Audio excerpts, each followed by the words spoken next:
Sir Isaac Newton প্রায় 350 বছর আগে ইংল্যান্ডের একটি ছোট্ট গ্রামে আইজ্যাক নিউটন জন্মগ্রহণ করেছিলেন। সময়টা ছিল 1642 সালের 25শে ডিসেম্বর। নিউটনের বাবা ছিলেন একজন গরিব চাষি। আইজ্যাকের জন্মের কিছুদিন আগেই তিনি মারা যান। পরিবারের জন্য বিশেষ কিছু টাকা পয়সাও তিনি রেখে যেতে পারেননি। তাই ছোটবেলা থেকেই আইজ্যাককে খুব দুঃখ কষ্টের মধ্য দিয়ে মানুষ হতে হয়েছিল। বাড়ির লোকেদের ইচ্ছে ছিল আইজ্যাক বড় হয়ে চাষের কাজই দেখাশোনা করুক।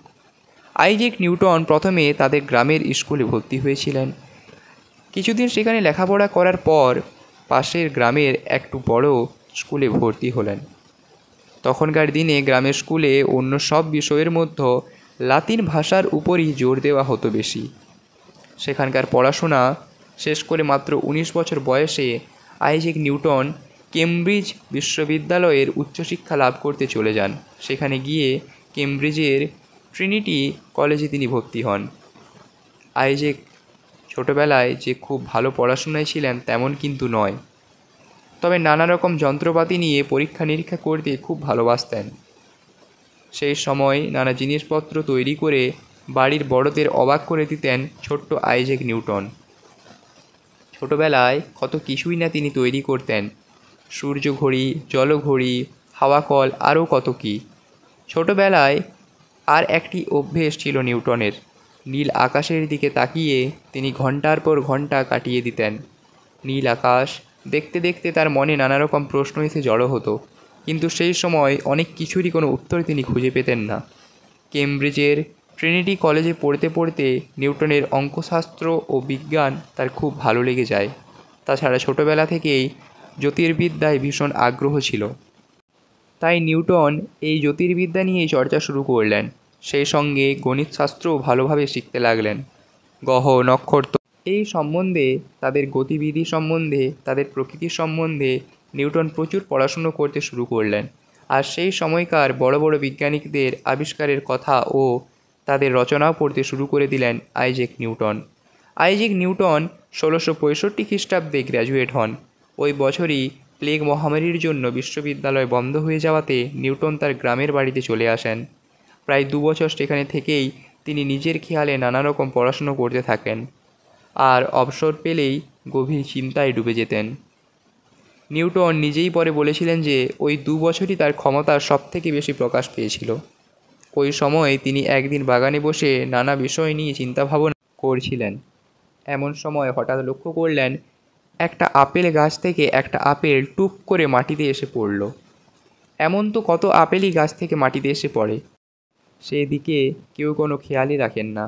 নিউটনও এর আগে কতবার দেখেছেন গাছ থেকে আপেল মাটিতে এসে পড়েছে। সেদিন কিন্তু নিউটনের মাথায় এক অদ্ভুত চিন্তা এসে ঢুকলো। তার মনের কোণে অনেক প্রশ্ন এসে ভিড় জমল। কেন আপেলটা নিচে এসে পড়ল? আপেলটা তো উপরেও উঠে যেতে পারতো। সব জিনিসই এমন করে মাটিতে এসে কেন পড়ে? এসব কথা ভাবতে ভাবতে নিউটনের মনে হলো তাহলে পৃথিবীর বুকে এমন কোনো শক্তি আছে যা সব বস্তুকেই নিচের দিকে আকর্ষণ করে। এর থেকেই নিউটন আবিষ্কার করলেন অভিকর্ষ সূত্র। তারপর তিনি জানালেন সমস্ত বস্তুই একে অপরকে সবসময় আকর্ষণ করছে। তিনি আরও বললেন যে পৃথিবীর একটি নিজস্ব আকর্ষণ ক্ষমতা আছে, তাছাড়া সব বস্তুকে পৃথিবী তার কেন্দ্রের দিকে টানছে। নিউটন আরও একটা নিয়ম আবিষ্কার করলেন যার নাম হলো মহাকর্ষ।